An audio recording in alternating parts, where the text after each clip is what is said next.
Travelers. I'm Tatiana. And I'm Isaac. In 2022, we put our lives and careers on hold to venture into the unknown and fulfill our dream of traveling the world. So join us on this journey in search of fun, food, some amazing new friendships, And anything else this beautiful planet can show us as we attempt to inquire, inspire, and ignite the question, What will you travel for?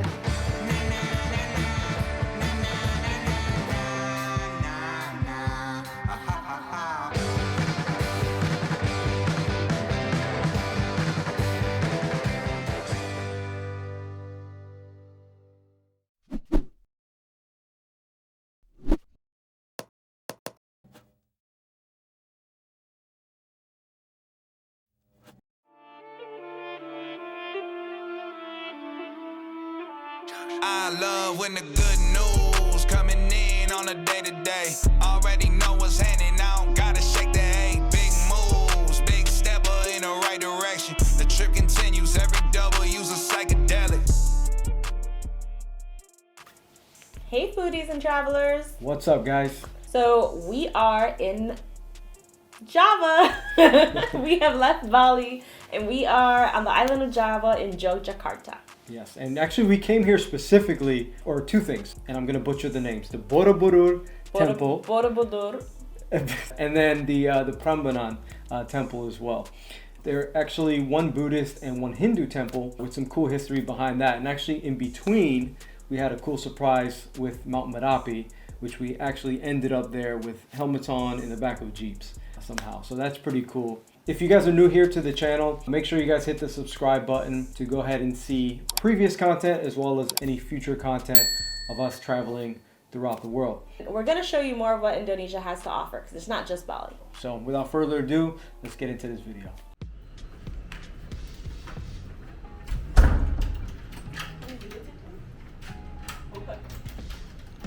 Maybe I'll use it.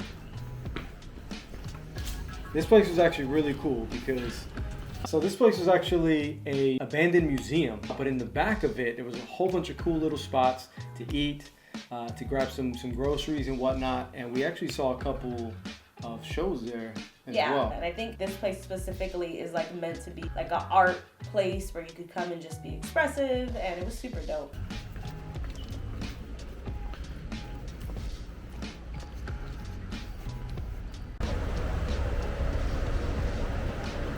Hello, hello. Good morning, sir. How are you?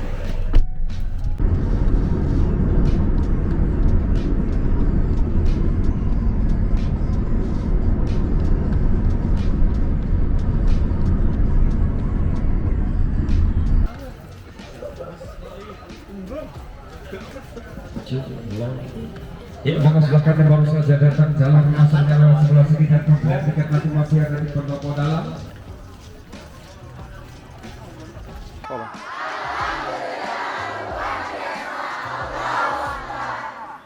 School trip. Don't we need Saran?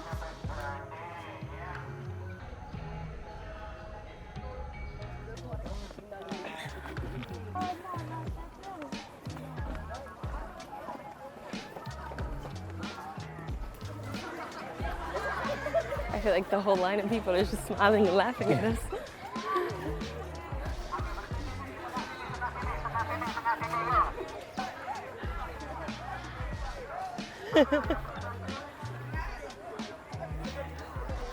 So we have like what it feels like 100 kids just laughing and smiling, and they're saying things to us. Who knows what they're saying?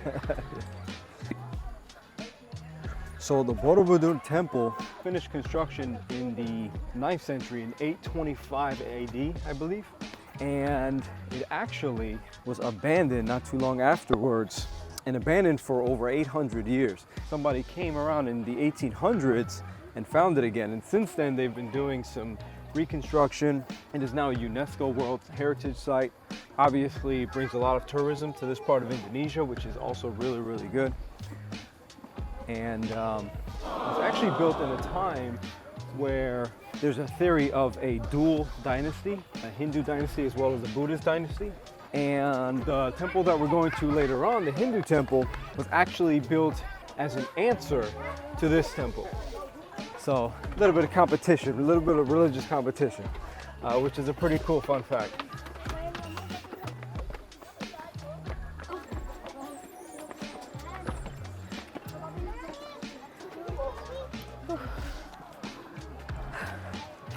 Melting. So as you can see, guys, the hair is already up. We've only been up this stairs for about 1 minute. The sun is high in the sky, already in the east. Clearly we're facing west because we have the temple right behind us.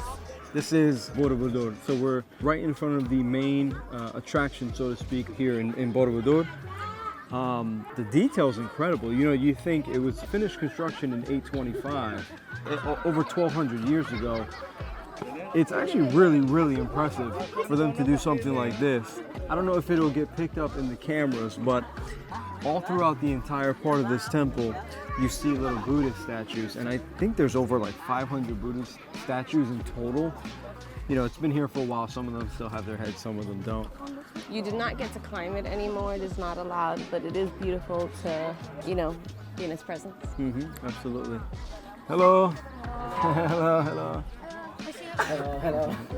So yeah, so the kids are super curious here, super friendly.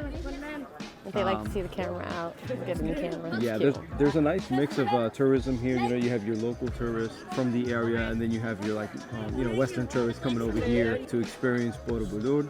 When you walk in there, we were offered if we wanted a guided tour, which we said no, but it is an option that you can choose from. You know, if you weren't coming, like we paid for a tour, but it didn't come with a tour guide necessarily.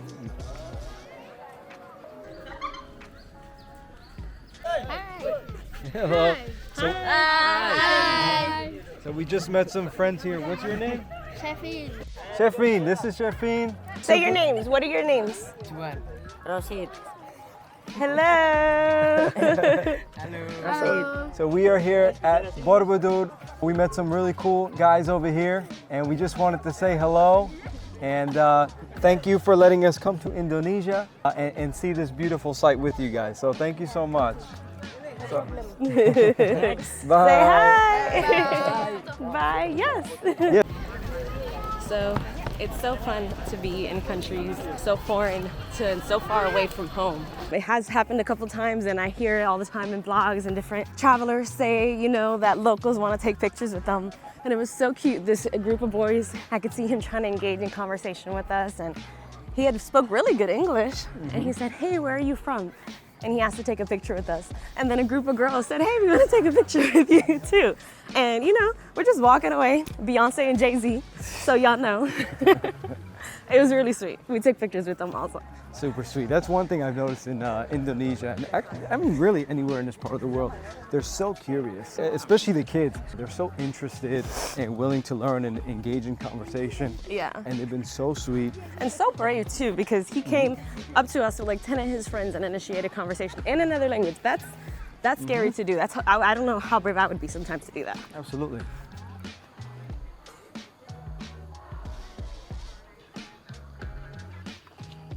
You know, as I'm walking around this thing, I'm thinking about a fun fact that I saw, that this place was actually abandoned not too long after and rediscovered over 800 years later. Just imagine being that person or that group of people that actually found this place by accident. You're trekking through the woods, exploring or doing something, and you come across this marvel out of nowhere. You know, there's no Google back then. Maybe that was word of mouth. I think there was Facebook. Facebook, that's true. Facebook was around in the 1800s. At least that's what my niece would say. Yeah. You know, one cool thing to think about is that no matter where on the planet, humans have always been fascinated, or at least inquisitive, about a higher being, and kind of came up with religious answers to the biggest questions that plague us as humans. Whether it's the surviving religions, Buddhism, Islam, Christianity, etc., or the ones that have died out, us as people have always tried to figure out the biggest questions. And we've always created the most spectacular structures to either show praise for our deities or signify its glory, And this place is an example of that. So it's really cool to be here, to know that hundreds and hundreds and hundreds of years ago, people were thinking about these questions and coming up with their own answers and building these monuments to cement their ideologies and show thanks to the questions that they had. So guys, we are about to leave, but I wanted to point out two things before we leave because it's really important to me. As you can see, I have this shirt on and it says Latina, Hecho en el Bronx. What does it mean for those who don't know Spanish? It means that I'm a Latin woman from the Bronx, from New York City. And while it's been a long time since I've lived in New York, I still of course call it home, and I'm very proud of where I come from. And I think it's really important. There's a whole reason why I wore this shirt, why I packed this shirt. Of all the things in my limited 45-liter backpack, why I packed this shirt. And one of the things is that we need to see more of us out here. I follow a lot of travel bloggers. There are some Hispanic Latinos out there doing it, and kudos to you guys, but we need to see more of us. And so I'm proud of where I come from, and this is a big part of me. And as me and Isaac have had conversations about this journey, we keep talking about like, we're not special, you know? Like, me and Isaac both come from humble means. Our parents worked their butts off to get us where we are. Like, everything that we know comes from where we're from, who we are. And seeing Latinos, Hecho en el Bronx, from New York, from humble beginnings, here in a wonder of a world, this means something to us. You know, we keep hearing people saying like, we're inspired, you know, like we want to do what you do. We have fear. We don't know if we could do what you do. And again, we're not special. You absolutely 100% can. And I wear this shirt for a reason, like I said, because I'm a Latina, Hecho en el Bronx, and I'm proud of it.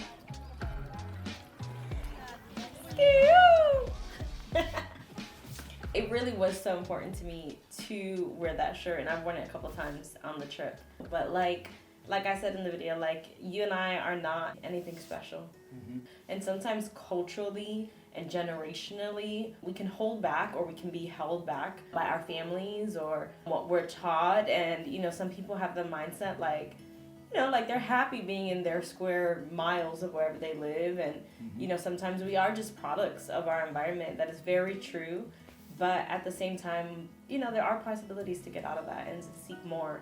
And I think just one thing that I just wanted to represent with wearing that shirt out and about in the world and, you know, being in a place like Jogja is just like, listen, like, if I can do it, you can do it. Yeah, for sure. I think the biggest thing is just what you said, like, you know, being comfortable in your square mile, you know, and that's not just for people like from the Bronx or whatnot. That's for rural America. That's for rural Jogja. If you guys are watching, there's a big world out there, and there's a lot to explore. There's a lot to learn. You know, when we started this channel, that was kind of the focal point of what we wanted to, you know, what kind of message we wanted to put out for the people from where we're from, and then from wherever you're from watching. There's a lot to learn, and most people are going to be accepting of that and willing to teach from what we've seen so far. So yeah, man, if you're watching, just know that, you know, our channel, that's kind of our overarching message, is just to get the hell out there and see what's up.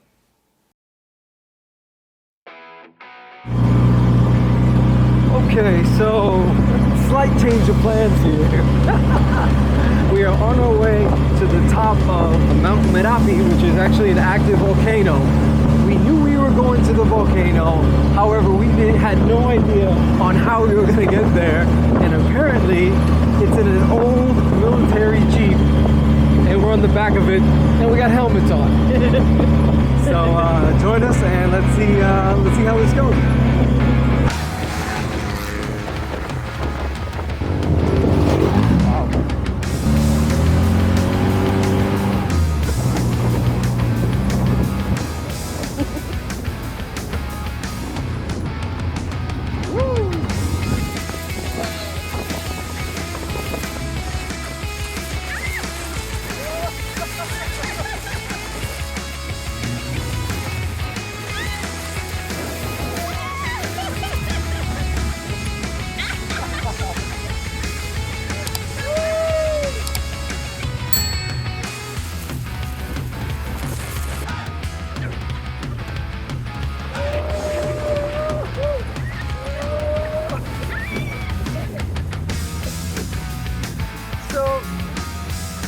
when we said we were gonna go to the temple, I was not expecting this kind of day.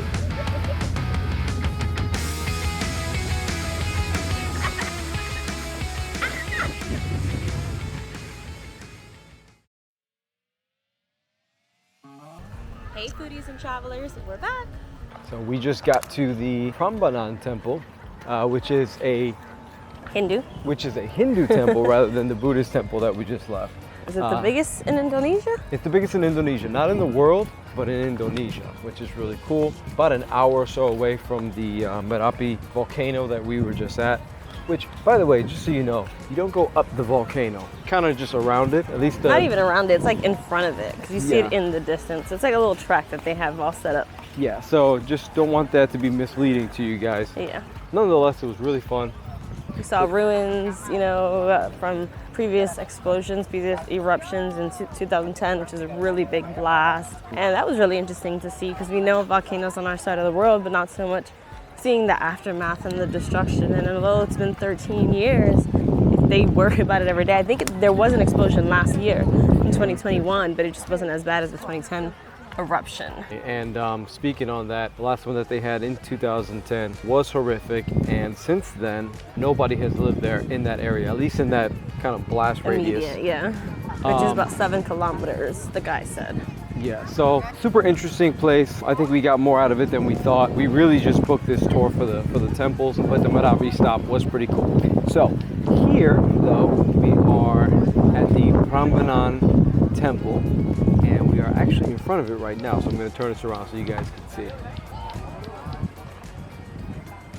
In my opinion, just as beautiful as Borobudur Temple. Borobudur Temple. I like it better actually than Borobudur, and I think the reason is, although Borobudur is grand like a pyramid, this one has highs and lows, so you can almost see the detail a bit more. Borobudur, which you didn't see, had like these beautiful bells on top. You can only see them from above, which is far above what we could see.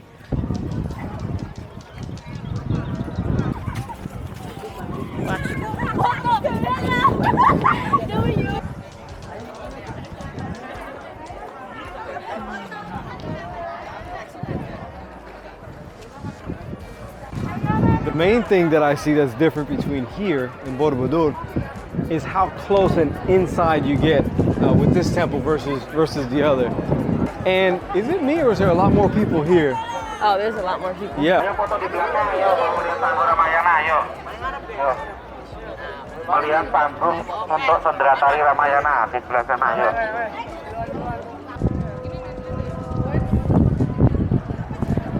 So this Hindu temple was actually also built in the 9th century, where Borobudur was built in 825 AD. Here in Prambanan, it was built in 850 AD. And what's interesting is that this temple was actually dedicated to the Trimurti, which is basically the expression of God as the Trinity. The Trinity in Hindu is made up of 3 gods, which is Vishnu, Brahma. Basically, it's the expression of God as the Trinity with Brahma, Vishnu, and Shiva. That's all I can get. So I'll reserve my judgment between the both places until later on in the video, but this place is super, super impressive. Doing research through Google and whatnot, the thing that comes up is Borobudur. Hopefully I'm saying that right. I know. This was kind of like an afterthought for us coming here to Yogyakarta, or to Java really. Similar to Borobudur, what's probably not showing up on the camera is how much level of detail is going into the carving here, but it's very impressive. And being that it's a Hindu temple, it's a lot more reminiscent of what we've been seeing in Bali. You know, just the sure. architecture, the design, which Bali is predominantly Hindu. So it's really beautiful. Yeah. I didn't think I was going to be impressed with it. Like you said, it's kind of an afterthought, and it shouldn't be, because it's phenomenal. Yeah, and it's so much more immersive. You know, like Borobudur is huge, but it's kind of contained in like that square pyramid. You know, whereas here you're kind of weaving in between the structures. And it just feels nice. So shortly after that, we actually ended up leaving and going through a long corridor of shops and things like that took us like 10 minutes just to get out. Well, we actually ended up getting some really good Indonesian food afterwards. But just kind of like recapping and going over everything. What was your overall impression, and which one did you like more, and for what reason? So as we talked about, the tourism in Jogja specifically is mostly local tourism. And if you do find any Westerners, Go ahead. if you do find any tourism, it is Westerners that are there for. If you do find any tourism, it is Westerners that are there for the temple specifically. Or you find domestic tourism, like the school groups that we saw, people coming from other places, because there is a tourist industry in Jogja, but it is mostly domestic tourism. And people go for the temples. I was way more impressed with Prambanan than I was with Borobudur. If you had to choose one, I would say go to Prambanan, which most people online go to Borobudur. Yeah, it's weird, yeah, because most people do go, or at least that's like the prominent image that you see when you Google it, which is what we did. You see Borobudur, which is really nice. However, I don't know if it's because of COVID or whatnot, you're not allowed to go up it anymore. You're not allowed to fly your drone or anything like that. So a lot of the cool stuff is kind of like on top, at least from what we've seen. And it's very, very impressive. It's a huge park, which is cool. You can walk around, and if you have the time, sure, go see both. But if you have to choose, I'd pick Prambanan. I think we both would say that we preferred the latter. So the whole day was really fun, though. The whole 8-hour day, it got us out of Jogja. We hadn't really left. We literally went to Jogja just for this one thing. So we hadn't really left, and being able to do this tour, and with the little shops, we were able to stop and eat and things like that. So that was really fun. Yeah, overall good experience. The people couldn't be nicer. So if you guys are from Jogja or Indonesia and you guys are watching, thank you for for allowing us to step into your country, record, and do all this crazy vlog stuff that we do. We appreciate it. If you made it this far, thank you for watching the video. Again, feel free to subscribe. If you enjoyed the content, hit like, and we'll see you in the next one. And anybody that's been following us, if you like this new format, give us some feedback. Yes, we'll be changing it up from time to time, so let us know in the comments below. Peace!